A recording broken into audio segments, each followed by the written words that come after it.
Hi friends, welcome to இனிமையான நேரங்கள். Friends, இன்றைக்கி நம்ம ஃபிஷ் வாங்கினேன் ஃப்ரெண்ட்ஸ். பாருங்கள், இது வெள்ளை மீன். இது நல்லா வாஷ் பண்ணியாச்சு. இது ஒரு 1.5 கேஜி எங்கள் ஊரில் 650 ரூபா. உங்கள் ஊரில் எவ்வளோன்னு கமெண்டில் சொல்லுங்கள். இப்போ அந்த குழம்பு வச்சுருவோம்.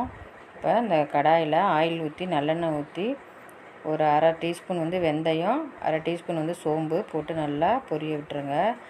ஒரு 2 வெங்காயம், 6 தக்காளியில் பாதி தக்காளி நல்லா வதக்கிறதுக்கு எடுத்துகிட்டு மீதியை மிக்ஸி ஜாரில் போட்டு அரைக்கிறதுக்காக எடுத்துருங்க.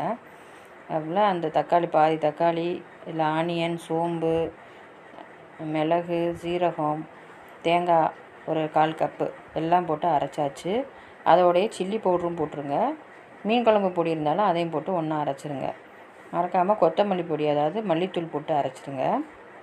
இப்போ புளி கொஞ்சம் கூடுதலாகவே வேணும் ஃப்ரெண்ட்ஸ். கொஞ்சம் புளியை கரைச்சி அது குழம்புல விட்டுரு. நல்லா குழம்பு கொதிச்சோன்னே மீன். ஃப்ரெண்ட்ஸ், இப்போ நம்ம ஃபிஷ் குழம்பு அந்த பக்கம் கொதிச்சிட்ருக்கு. இந்த பக்கம் நம்ம ஃபிஷ் ஃப்ரை பண்ணிகிட்ருக்கோம். இதுக்கு என்னென்ன இன்க்ரீடியன்ட்ஸ் ஆட் பண்ணிங்கிறத நான் உங்களுக்கு டிஸ்கிரிப்ஷனில் கொடுக்குறேன், செக் பண்ணிக்கோங்க. ஓகே ஃப்ரெண்ட்ஸ், சப்போர்ட் கொடுத்துட்டே இருங்க.